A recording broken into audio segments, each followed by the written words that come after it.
Dear students, आज हम लोग डिस्कस कर रहे हैं results of special theory of relativity. उस दिन हम लोगों ने स्पेशल थ्योरी ऑफ रिलेटिविटी के पोस्टुलेट्स दो डिस्कस किए थे, जिसमें मैंने आपको बताया था कि स्पेशल थ्योरी ऑफ रिलेटिविटी जो अल्बर्ट आइंस्टाइन ने पेश की है, इसके मुताबिक उसके जो दो पोस्टुलेट्स में पहला पोस्टुलेट्स ये था कि जितने भी न्यूटन्स के लॉज हैं या नेचर के लॉज हैं वो तमाम के तमाम इनर्शियल फ्रेम में वैलिड होंगे एट लो स्पीड। और जो दूसरा पोस्टुलेट था वो ये था कि स्पीड ऑफ लाइट जो है दैट हैज एब्सोल्यूट मोशन, उसकी वेलोसिटी एब्सोल्यूट है, वो रिलेटिविस्टिक नहीं है।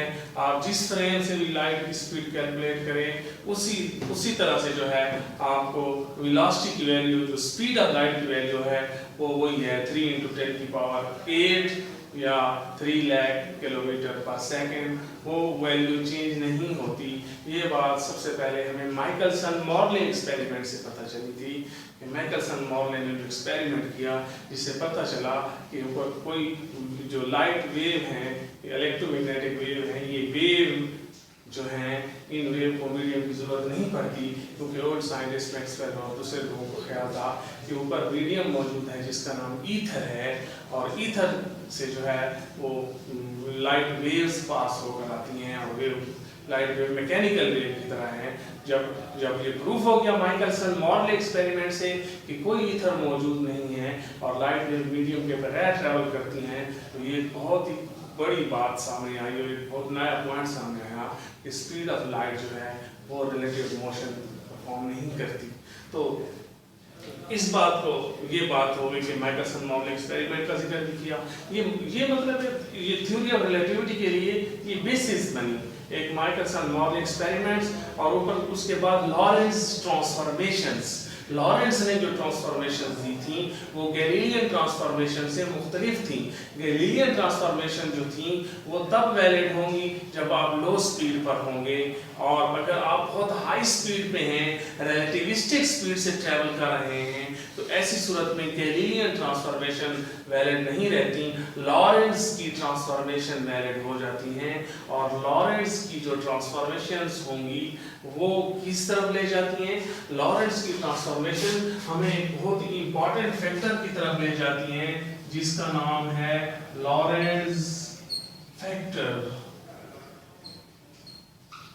लॉरेंस फैक्टर गेमा, जिसकी वैल्यू है 1 - p² / c² तो ये जो लॉरेंस फैक्टर है इट्स वेरी इंपॉर्टेंट। ट्रांसफॉर्मेशन आप कहेंगे ये कहाँ से लफ्ज आया? देखिए, ट्रांसफॉर्मेशन एक पूरी टर्म्स है, पूरा लेक्चर है अलग, वो मुझे टाइम मिला तो मैं आपको पूरा ट्रांसफॉर्मेशन पे वीडियो लेक्चर रिकॉर्ड करवाऊंगा। ट्रांसफॉर्मेशन का मतलब है कि जब आप एक फ्रेम में हैं तो उस एक मोशन या एक फ्रेम की ऑब्जर्वेशन ले रहे हैं तो और दूसरे फ्रेम में उसकी ऑब्जर्वेशन ले रहे हैं, तो दूसरे फ्रेम में अगर एक फ्रेम और दो फ्रेम इकट्ठे मौजूद हैं और एक फ्रेम ट्रैवल कर जाता है तो ट्रैवल करने पर एक्स डिस्प्लेसमेंट, वाई, जेड और टाइम में क्या असर पड़ेगा? तो गैलीलियो के हिसाब से डिस्प्लेसमेंट तो चेंज हो जाता था लेकिन टाइम एब्सोल्यूट रहता था। गैलीलियो और न्यूटन के मुताबिक time everywhere passes in same manner. Newton के मुताबिक देयर इज गॉड टाइम, हर तरफ एक तरह का टाइम पास होता है गैलीलियन ट्रांसफॉर्मेशन। लेकिन जब हम लॉरेंस की ट्रांसफॉर्मेशन लगाते हैं माइकलसन मॉर्ले एक्सपेरिमेंट के बाद, स्पीड ऑफ लाइट को हम कांस्टेंट मान लेते हैं, स्पीड ऑफ लाइट को हम यूनिवर्सल कांस्टेंट मान लेते हैं, और उस वक्त जो है हम जब ट्रांसफॉर्म करेंगे एक फ्रेम से दूसरे फ्रेम में ऑब्जर्वेशन करेंगे तो डिस्प्लेसमेंट के साथ साथ टाइम में भी तब्दीली आ जाती है, नया टाइम हमारे सामने आ जाता है। तो लॉरेंस की जो ट्रांसफॉर्मेशन है वो आपको किस तरफ ले गई? इस फैक्टर की तरफ ले गई।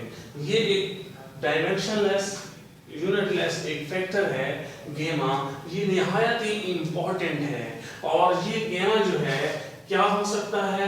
देखिए, दो बातें हैं। इफ आई से v is very less than c, that is v is 0 comparable to c, अगर v 0 हो तो ये गेमा क्या हो जाएगा? 1 - 0 1 = 1, your gamma will be 1। तो गेमा 1 हो सकता है डियर स्टूडेंट्स, गेमा 1 हो सकता है, और जब गेमा 1 हो गया तो ये वापस गैलीलियन ट्रांसफॉर्मेशन में, न्यूटनियन फिजिक्स में, ओल्ड क्लासिकल फिजिक्स में हम चले जाएंगे लो स्पीड पर।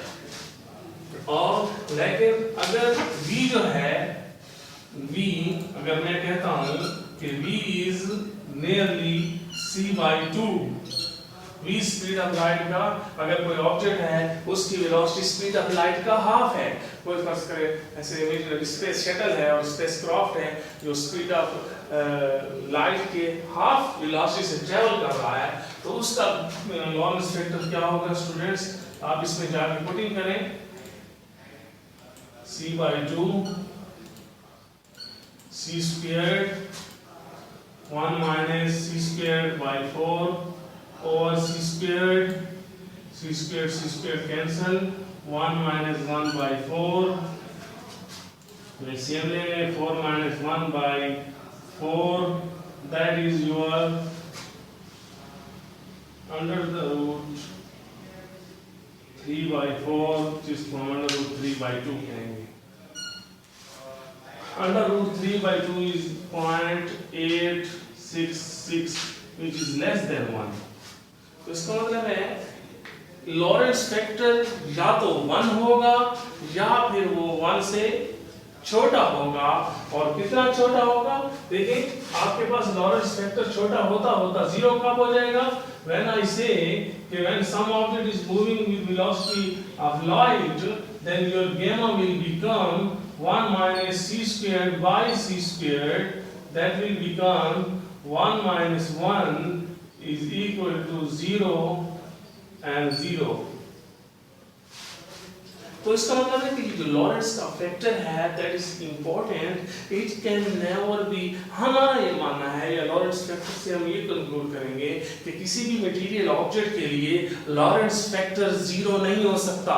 लॉरेंस फैक्टर 1 से छोटा तो हो सकता है, लेकिन 0 से वो बड़ा होगा, 1 भी हो सकता है। 1 से लेकर 0 नहीं हो सकता लॉरेंस फैक्टर। क्यों? कि जब लॉरेंस फैक्टर जो है 0 हो जाएगा तो 0 होने की सूरत में आप देखेंगे कि उसके बहुत अजीब किस्म की कॉन्सिक्वेंसेस आपके सामने आने वाली है। अभी मैं आपको बताता हूँ कि इसी जो कौन सी ट्रांसफॉर्मेशन की बात कर रहा था, लॉरेंस की ट्रांसफॉर्मेशन के हिसाब से जब हम कैलकुलेशन करेंगे टाइम की, या कैलकुलेशन करेंगे लेंथ की, या कैलकुलेशन करेंगे मास की, तो इस ट्रांसफॉर्मेशन के हिसाब से आप देखेंगे कि ये गेमा जो है जिसकी वैल्यूज मैंने पॉसिबली क्या बताई हैं, जैसे कि अगर एक बस की स्पीड है, एक बस जा रही है, तो बस का गेमा क्या होगा? डेफिनेटली बस की वेलोसिटी लाइट के मुकाबले में 0 है, तो बस का गेमा 1 होगा।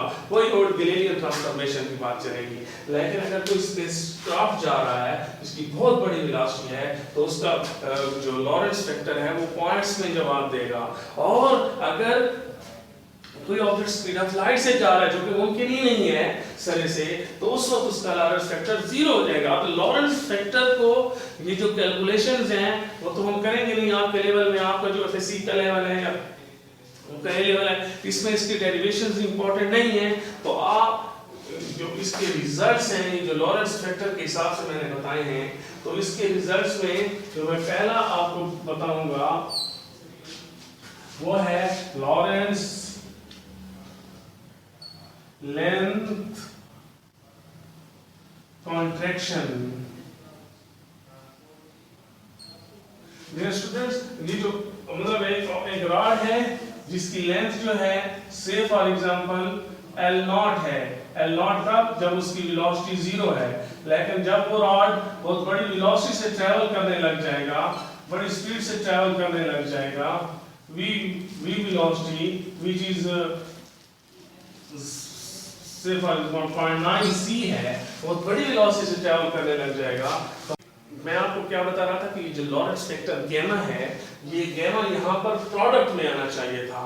क्यों प्रोडक्ट में आएगा? क्योंकि हमें पता है इसका आंसर जो है वो 1 से कम होगा जब आप बहुत बड़ी स्पीड में जाएंगे, और बहुत कम स्पीड पे ये 1 होगा। जब ये 1 होगा तो यहाँ 1 डालें L = L0 आ जाएगा, और जब ये इस सिचुएशन में होगा, जैसे अगर कोई ऑब्जेक्ट स्पीड ऑफ लाइट के हाफ से जा रहा है, half of speed of light से जा रहा है, तो ये गामा जो है इसके साथ इधर प्रोडक्ट में आ जाएगा, इसकी वैल्यू 0.866, और जब ये प्रोडक्ट में आ जाएगा तो आपको पता होना चाहिए कि ये आंसर पॉइंट्स में आ रहा है, तो लिहाजा L not will become less than L not, पता नहीं इसे क्यों बोलते हैं, L will become less than L not. हालांकि इधर मैं डायग्राम में ये बात वाज़ेह शो कर रहा हूँ कि लेंथ कंट्रैक्ट हो रही है, लेंथ वाज डिक्रीजिंग, यानी कि आप एक फ्रेम में मौजूद हैं और उस फ्रेम में आप मेजरमेंट कर रहे हैं किसी ऐसे फ्रेम के की जो बहुत बड़ी स्पीड से ट्रैवल कर रहा है। अगर वो शटल की सूरत में है तो आप देखेंगे कि उसकी लेंथ में कमी रिकॉर्ड होगी।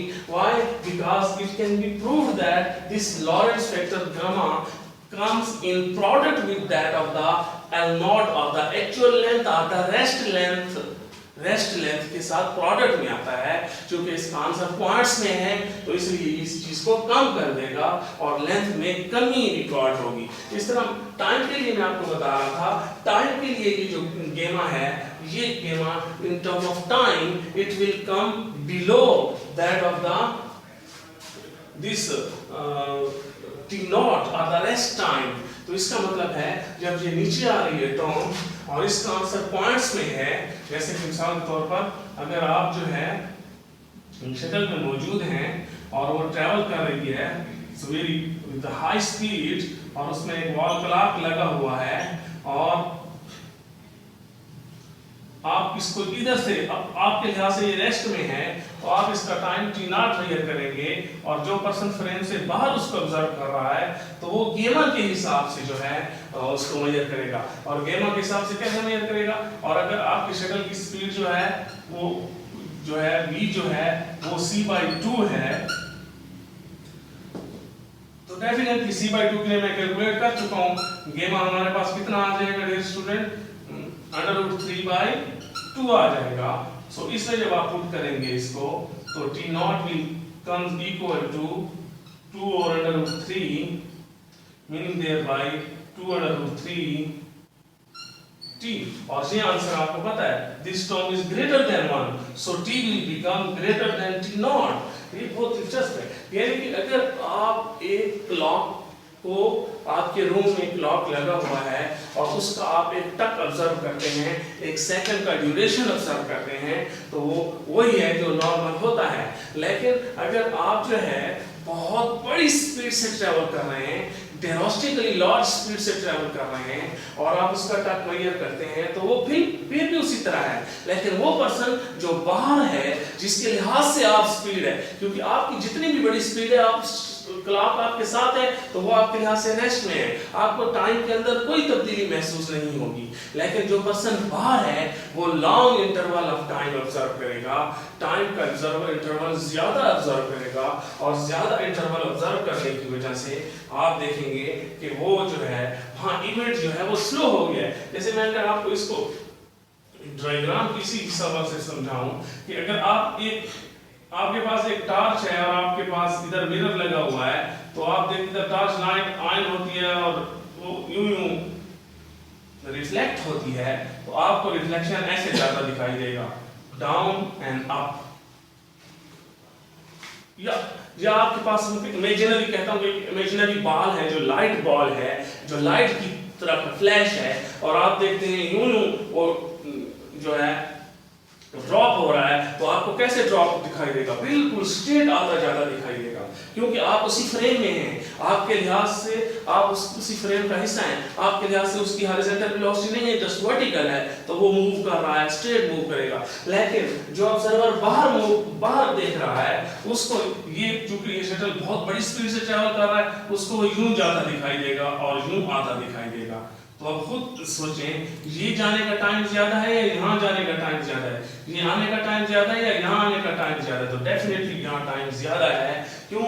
ये बहुत बड़ी स्पीड से ट्रैवल कर रहा है तो event will get delayed, event delay हो जाएगा, स्लो हो जाएगा। तो ये यानी कि अगर आप बहुत ड्रास्टिकली लार्ज स्पीड से ट्रैवल करेंगे तो जिस फ्रेम में आप मौजूद हैं उस फ्रेम का टाइम अगर बाहर से रेस्ट हालत में ऑब्जर्व किया जाए तो वो टाइम स्लो हो जाएगा। लेकिन ये आप इस चीज़ की उम्मीद न रखें कि आप रोड पे ठहरे हैं और आपकी बस में जो क्लॉक लगा हुआ है वो स्लो जो है आपको टाइम देगा, ऐसा नहीं होगा। बहुत बड़ी स्पीड्स पे ये चीज़ें पॉसिबल है, स्मॉल स्पीड्स पे। जैसे हमारे पास सैटेलाइट्स का केस है, नेविगेशन नेवस्टॉस सिस्टम है, नेविगेशन सिस्टम में उसमें जीपीएस सिस्टम में इसकी थ्योरी को अप्लाई किया जा सकता है। और याद रहे स्टूडेंट्स एक बात कि जो टाइम डायलेशन है ये सिर्फ वेलोसिटी की वजह से नहीं होता, ये आइंस्टाइन की दूसरी थ्योरी है जिसको हम जनरल थ्योरी ऑफ रिलेटिविटी कहते हैं, उस थ्योरी के हिसाब से मैस की वजह से भी होता है। जब आप एक बहुत बड़े मैस के साथ हैं तो उस वक्त भी आपका टाइम डायलेट हो जाता है। जैसे हम यहाँ जमीन पे मौजूद हैं तो जमीन जो है, अर्थ जो है बहुत बड़ा मैस है, तो अर्थ की मैस की वजह से हमारा टाइम भी डायलेट हो रहा है। और एक पर्सन सैटेलाइट पे बहुत बड़ी वेलोसिटी से ट्रैवल कर रहा है तो उसका टाइम भी डायलेट हो रहा है, क्योंकि अर्थ के मैस का इफेक्ट ज्यादा है, लिहाजा यहाँ टाइम डिलेशन सैटेलाइट के मुकाबले में ज्यादा होती है। तो ये जो आइंस्टाइन की थ्योरी का ये पोस्टुलेट्स है ये निहायत ही इंपॉर्टेंट है, इसको बहुत ज्यादा डिटेल में डिस्कस किया जाता है। और इस पे ट्विन पैराडॉक्स भी है, जिसमें ऐसा भी सोचा जा सकता है कि अगर आपके पास दो ट्विन्स हैं, वो एक ही टाइम में उनकी एक एज है, वो एक वक्त में इधर है और दूसरा स्पेस शटल में ट्रैवल करने लग गया बहुत बड़ी वेलोसिटी से comparable near to speed of light, तो उसका टाइम जो है कम जो है स्लोली पास होगा और रिटर्न होने पे हो सकता है सेम 40 ईयर के बाद अगर आए तो यहाँ 40 ईयर हो चुके हों तो उसके अभी हो सकता है 50% अगर टाइम रिलेशन हुई है तो वो 20 ईयर का हो। That's a paradox. इसी तरह सोचा जा सकता है, इवन ये भी हम सोच सकते हैं कि वालिदैन जो है वो अपने बच्चों से भी छोटे हो सकते हैं, कि अगर छोटे बच्चे थे और वालिदैन जो है वो शटल पे चले गए और वापस आए तो उसके जो किड्स थे, जो बच्चे थे, कई 50-40 साल के बाद अगर वो वापस आ गए या बहुत बड़े अरसे बहुत बड़ी स्पीड से ट्रैवल करते गए तो हो सकता है उनके किड्स स्टिक्स पे बूढ़े होकर चल रहे हों और वो अभी तक यंग हों, यानी कि वालिदैन अपने बच्चों से छोटे हो सकते हैं। That's just paradox. और इसको भी बयान के लिए भी एक्सपेरिमेंटली जो है सम लेबोरेटरी में चेक किया गया है कि जो बयान रेस्ट हालत में 63 नैनोसेकंड में डिके होता है और तो जो रेस्ट हालत में 26 नैनोसेकंड में डिके होता है, तो रिलेटिविस्टिक वेलोसिटी से अगर उसको ऑब्जर्व किया जाए तो वो जो है 0.93 c से ऑब्जर्व किया जाए तो वो 26 सेकंड में जो है वो 26 में पहले क्या कहा 26 सेकंड में अगर वो रेस्ट में डिके होता है तो रिलेटिविस्टिक वेलोसिटी में वो 63 सेकंड में जाकर डिके होता है। 63 सेकंड यानी टाइम डिले हो जाएगा। यहाँ रेस्ट में कितने करना है कहा, रेस्ट हालत में कितने 26 नैनोसेकंड और रिलेटिविस्टिक स्पीड से जा रहे हैं तो 63 नैनोसेकंड, तो ये टाइम डिले हो गया। तो ये इसी तरह जो है इसकी थ्योरी का ये एक रिजल्ट बहुत इंपॉर्टेंट है और रिजल्ट भी इंपॉर्टेंट है। इस तरह अगर मैं यहाँ पर एक तीसरा रिजल्ट शामिल करता जाऊँ जिसको मैं कहता हूँ मैस इंक्रीज, तो ये भी उसी ही की थ्योरी का रिजल्ट है। और मैस इंक्रीज या मैस डायलेशन, तो स्टूडेंट मैस के लिए भी जो गैमा फैक्टर है ये डिवीजन में आ जाता है और गैमा फैक्टर जब डिवीजन में आ जाएगा तो डेफिनेटली यहाँ पर भी हम वही बात ऑब्जर्व कर सकते हैं कि अगर एक इलेक्ट्रॉन है और रेस्ट हालत में उसका आप रेस्ट मैस मेजर करते हैं और जब आप बहुत बड़ी वेलोसिटी उसको ट्रैवल करवा रहे होते हैं 10⁶ मीटर पर सेकंड से, तो उसका मैस में इंक्रीज भी ऑब्जर्व किया गया है। यही बात है कि हम क्वांटम इफेक्ट की जब ट्रीटमेंट करते हैं तो रेस्ट मैस को m0 से डिनोट करते हैं और रिलेटिविस्टिक मैस को m से डिनोट करते हैं, क्योंकि रिलेटिविस्टिक मैस का मतलब तब होगा जब इलेक्ट्रॉन बहुत बड़ी वेलोसिटी से ट्रैवल कर रहा होगा। तो ये उसकी थ्योरी के जो मैंने आपको कितने रिजल्ट बताए हैं, अभी तक 3 रिजल्ट्स मैंने आपकी थ्योरी उसकी थ्योरी को आइंस्टाइन की थ्योरी के बताए हैं, जिसमें पहले लेंथ में कॉन्ट्रैक्शन थी, गैमा फैक्टर जो है वो प्रोडक्ट में आ रहा था जो कि पॉइंट्स में जवाब देता है, तो ये जो है वो कम हो रही थी लेंथ, टाइम डायलेट और मैस इंक्रीज हो रहा है। इसकी रिजल्ट नंबर 4 में डिस्कस करना चाहता हूँ, E=mc²। E = आइंस्टाइन की थ्योरी का एक बहुत ही इंपॉर्टेंट रिजल्ट है और इसको फेमस आइंस्टाइन इक्वेशन कहते हैं, जिसमें हमारा ये मानना है कि mass is the concentrated form of energy, mass is the congealed form of energy, mass can be converted into energy, and this C is just conversion factor. Conversion factor है C, अक्सर लोग इस बात को ये समझते हैं कि अगर किसी ऑब्जेक्ट को स्पीड ऑफ लाइट से फेंक दिया जाए तो वो जो है क्या बन जाएगा एनर्जी में। ऐसा नहीं हो सकता। हमें पता है कि जो ही कोई ऑब्जेक्ट स्पीड ऑफ लाइट से चला गया तो लॉरेंट्ज फैक्टर 0 हो गया, और जब लॉरेंट्ज फैक्टर 0 हो गया तो हमें पता है लेंथ में प्रोडक्ट में होता है, लेंथ 0 हो जाएगी। किसी ऑब्जेक्ट की लेंथ 0 नहीं हो सकती, लॉरेंट्ज फैक्टर 0 नहीं हो सकता, लिहाजा we can never be equal to c। इस तरह आपने टाइम के केस में देखा कि लेवल फैक्टर डिवाइड हो रहा है, तो डिवीजन में जब VC हो गई तो डिवीजन में k1 0 हो गया, तो 1/0 इंफिनिटी होता है। Time can never B infinite, time can never B freezed, so no object can travel with the speed of light, even mass will become infinite in this case अभी जो हमने discuss किया है। तो ये लॉरेंट्ज फैक्टर कैन नेवर बी, अगर मैं यूं लिखूं नॉट, ये बहुत अच्छा होगा कि लॉरेंट्ज फैक्टर ये बताता है कि वो कभी 0 नहीं हो सकता। वो 0 के करीब तो जा सकता है लेकिन 0 नहीं हो सकता, क्योंकि जब वो 0 हुआ तो टाइम फ्रीज हो जाएगा, पास ही नहीं होगा उस फ्रेम में, और उसकी लेंथ 0 हो जाएगी, मैस इनफिनाइट हो जाएगा, which is impossible. That's why ये जनरल कन्वर्जन फैक्टर है कि अगर आप ये जस्ट ये बताता है कि you can convert a very small mass into huge amount of energy if you have just say for example you have 1 kg mass, then you will get 1 into 10 to the power 1 into c square. C square is very, you know very well, 9 into 10 to the power joule, so just 1 joule। अब ये कैसे होता है, एक अलग कहानी है कि हम मैस को एनर्जी में कन्वर्ट कैसे करेंगे, दैट इज अनदर स्टोरी। बहरहाल अगर मैस जो है, हमारा ये मानना है कि mass is not conserved, energy is not conserved, mass energy both are conserved. Mass energy conservation की बातें हम करते हैं, और हमारा मानना है mass is concentrated form of energy, mass is concentrated form of energy. Mass जो है वो एनर्जी में कन्वर्ट अब कैसे होगा, जैसे आप देखते हैं फ्यूजन रिएक्शन जो बहुत ही इंपॉर्टेंट है हमारी लाइफ में। आज हम इस दुनिया में जिंदा हैं, जो जिंदगी गुजार रहे हैं, वो फ्यूजन रिएक्शन जो है, जितने भी फ्यूजन रिएक्शंस हो रहे हैं सूरज के अंदर, वो हमें जो है उसमें हर बिलियंस ऑफ टन जो है हाइड्रोजन हीलियम में कन्वर्ट होता है, और उसका मैस हाइड्रोजन से कम होता है, मैस एनर्जी में कन्वर्ट हो रहा है। तो इस तरह पर रिएक्शन 0.1% मैस एनर्जी में कन्वर्ट होता है ना, फ्यूजन में पर रिएक्शन 0.7% मैस एनर्जी में कन्वर्ट होता है। तो इस तरह कितना ज्यादा मैस एनर्जी में कन्वर्ट होता है, अगर बिलियन ट्रिलियन हिसाब से अगर रिएक्शंस हो रहे हैं। इस तरह फिजन जो रिएक्शन है, न्यूक्लियर फिजन रिएक्शन, उसमें भी ये काम होता है, मैस एनर्जी में कन्वर्ट होता रहता है, उसमें भी पर रिएक्शन 0.1% मैस एनर्जी में कन्वर्ट होता है। तो इस तरह अगर आपके पास यूरेनियम है और आप रिएक्शन करवा रहे हैं न्यूक्लियर रिएक्टर में, तो यूरेनियम काम बहुत थोड़ा डिके होता उसके बाद 1 किलोग्राम जब गायब हो जाएगा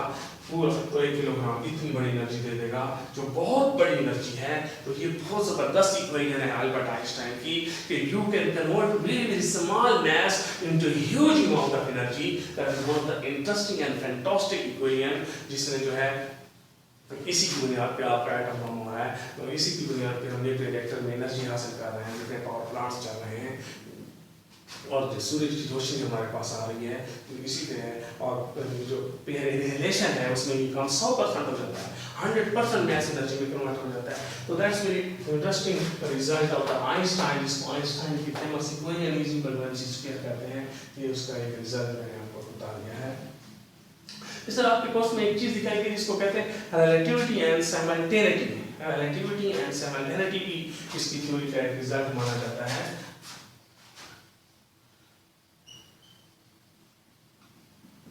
Relativity and simultaneity. Dear students, relativity and simultaneity का क्या मतलब? अब आप अपने डिटेक्टिव पॉइंट से आप खुद चीजों को एक्सप्लोर कर सकते हैं। मैंने आपको इक्वेशंस बना दिए, इन्हीं से आप मल्टीपल चॉइस क्वेश्चन जो कर सकते हैं। रिलेटिविटी और साइमल्टेनिटी का क्या मतलब है? देखिए, ये बात हमें पता है कि एक ही फिनोमेना साइमल्टेनियसली मुख्तलिफ तरीकों से ऑब्जर्व हो सकता है, मुख्तलिफ आंसर दे सकता है।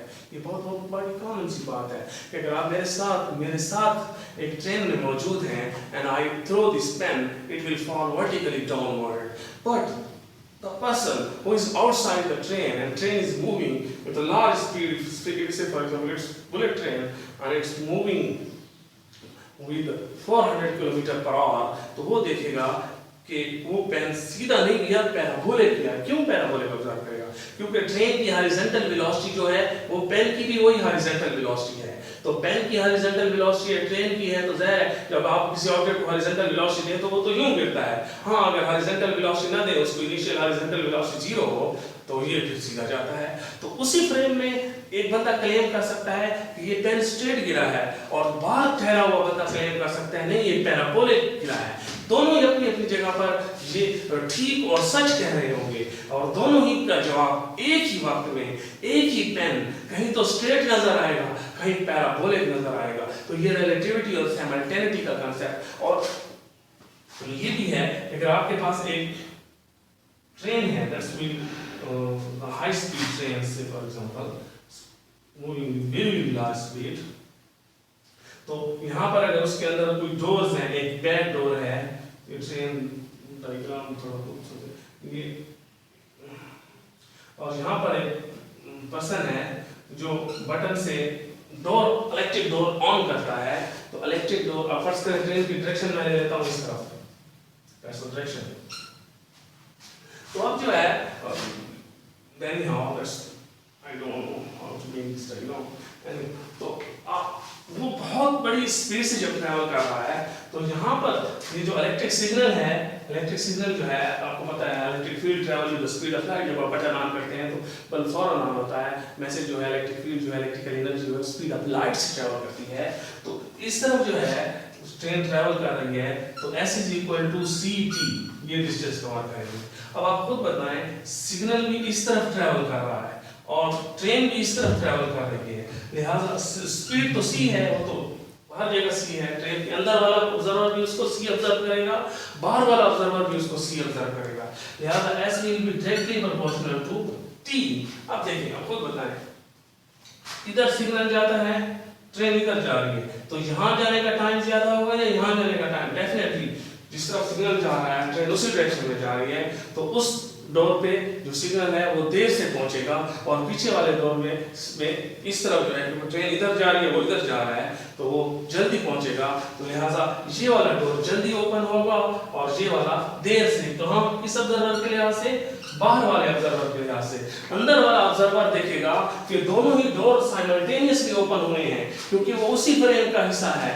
जितना डिस्टेंस इस तरफ कवर होगा उतना डिस्टेंस दूसरे डोर की तरफ कवर होगा, लेकिन जो पर्सन ग्राउंड में है उसके लिहाज से इस तरफ डिस्टेंस ज्यादा कवर होगा, क्योंकि पूरी ट्रेन मूव कर रही है, और इस तरफ जो है उसी डायरेक्शन में, और इस तरफ डिस्टेंस कम कवर होगा क्योंकि ट्रेन और सिग्नल अपोजिट डायरेक्शन में आ रहे हैं, तो वो उसको जल्दी अप्रोच कर जाएगा, तो पीछे वाला डोर जल्दी ओपन हो जाएगा और आगे। तो ये रिलेटिविटी और साइमल्टेनिटी, यानी कि according to the special theory, simultaneously you will be observing the same phenomena in different ways, and the different answer will be there of the velocity and mass and the length and time and so forth and so on. तो dear student, जितना हो सकता था मैंने basic आपको जो है इसके रिजल्ट्स बताने की कोशिश की है। जो स्पेशल थ्योरी ऑफ रिलेटिविटी है उसके रिजल्ट्स क्या हैं, इंशाल्लाह कल हम ब्लैक बॉडी रेडिएशन की बात करेंगे। Thank you.